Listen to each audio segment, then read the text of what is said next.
अस्सलाम वालेकुम नाज़रीन, मैं हूं शेख रहमत अली। आप देख रहे हैं क्राइम टुडे न्यूज़। नाज़रीन, मैलरदोपल्ली इलाके में जो इलीगल तरीके से जो फुटपाथ पर ठेला बंडी लगाते हैं, कारोबार करते हैं या कब्जे करते हैं, इसको डिमोलिश किया गया, गिराया गया है। बड़े पैमाने पर यह कार्रवाई की गई है। बाद में एमएलए प्रकाश गौड़ आए, लेकिन तब तक सारे चीज़ें तबाह हो चुके थे, तमाम चीज़ों को गिराया गया था। अब ये एक नई पॉलिसी हो गई है। तब काम करने जब लोग आते हैं तो हिदायत दी जाती है कि तोड़ दें। इसके बाद से ज़रूरी है कि मुकामी लीडर्स लोग फ़ोन करते हैं एमएलए को, और एमएलए कहीं बिज़ी बताते हैं। इसके बाद से फ़ोन पे कांटेक्ट में रहते हैं कि कहाँ तक पहुँचा काम। जब ये इत्तला दी जाती है कि काम पूरा ख़त्म पर है, इसके बाद से वो आते हैं, आकर काम को रुकाते हैं, यानी पूरा काम ख़त्म होने के बाद रुकाया जाता है। एक नई ये पॉलिसी की जा रही है एमएलए, एमपी, कॉर्पोरेटरों की तरफ से। सारी चीज़ें तोड़ने के बाद आकर एक दो चीज़ें बाकी रहते हैं, उसको रुका दिया जाता है और कहा जाता है कि एमएलए साहब आए हैं, रुका दिए हैं, कॉर्पोरेटर साहब आए हैं, रुका दिए हैं, एमपी साहब आए हैं, रुका दिए हैं। इस तरह का खेल खेला जा रहा है गरीब लोगों के साथ। बहरहाल फुटपाथ पर कारोबार करना भी डेंजर है, नहीं करना चाहिए। अंदर की तरफ कारोबार करना चाहिए और हुकूमत को भी चाहिए कि ऐसे ठेला बंडी लगाने वाले गरीब लोगों के लिए एक जगह मुकर्रर करें। औक़ाफ़ की जायदादों को कब्ज़ा किया जा रहा है, वो औक़ाफ़ की जायदादों को इस तरह से कारोबार के लिए दें ताकि लोग, गरीब लोग काम कर सकें। देखते हैं इस पर।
అటు అడగొద్దా మరి ఆల్రెడీ మంచి సామాను కదా నైనా, మంచి సామాను కదా నైనా, మంచి పనులు చేస్తారా?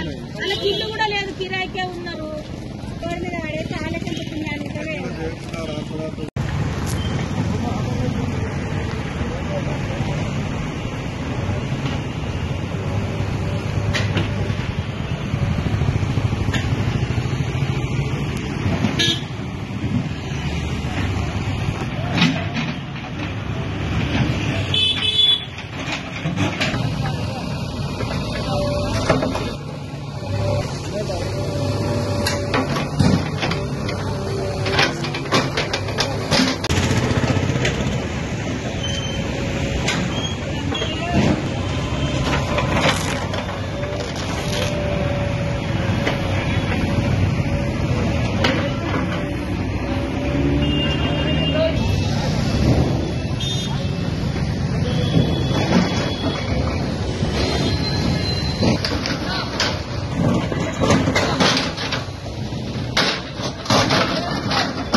పేరు పులిజాల విశ్వప్రసాద్. నా బిజినెస్ వచ్చేసి శ్రీకృష్ణ మొబైల్స్. ఇక్కడ రెంట్కు ఉండే ఒక 10 months అవుతుంది. రేపు ఫిబ్రవరి వస్తే 1 year కంప్లీట్ అవుతుంది. అప్పటి నుంచి ఎలాంటి ఇల్లీగల్ అని ఎవ్వరూ చెప్పలేదు, ఎవ్వరు ఎలాంటి నోటీస్ లేకుండా మాకు దౌర్జన్యంగా పొద్దున చాయ్ బండి ఉంటుంది ఇక్కడ మాకు ఎర్లీ మార్నింగ్. తమ్ముడు నాన్న వచ్చేలోపు, ఇద్దరు వచ్చేలోపు ఆల్రెడీ టీ స్టాల్ తీసి పక్కకేసారు. అక్కడ ఉన్న చాయ్ ఆ బండిని తీసి అక్కడ పడేసారు, ఆ బండిని తీసి అక్కడ పడేసారు. ఇలాంటి ఒక ఇన్ఫర్మేషన్ లేకుండా మాకు ఇలాంటిది అనేది జరిగింది. దీనికి ఎవరు బదులు రిటర్న్ కేసు మేము పెట్టాలని అనుకుంటున్నాం వాళ్ళ మీద. ఆ మున్సిపల్ ఆఫీసర్ ఎవరో కూడా తెలియదు, తన పేరు కూడా తెలియదు మాకు. వచ్చి దౌర్జన్యంగా ఇలా చేశాడు. అదంతా దగ్గర ఆడ ఫుట్పాత్ కు నాకున్న అవగాహన ప్రకారం ఫుట్పాత్ కి లోపలికి ఒక 4 feet లోపట్టన ఫుట్పాత్ కి సంబంధం లేదు. అక్కడి నుంచి ఇక్కడ దగ్గర ఒక 6 feet దాకా ఉంటది. అసలు సంబంధం లేదు. ఫుట్పాత్ కి నా షాప్ కి సంబంధం లేదు, నా టీ స్టాల్ కూడా సంబంధం లేదు. ఉన్నది ఏంటంటే ఒక్కరికి ఒక న్యాయం జరుగుతుంది, ఒక్కరికి ఒక న్యాయం జరుగుతుంది. మరి పేదోన్ని అయితే తొక్కాలని చూస్తారు. ఏ విధంగా తొక్కాలో ఇట్లా తొక్కి చూపించారు, ఈ విధంగా తొక్కి పడేసారు పేదోన్ని మాత్రం.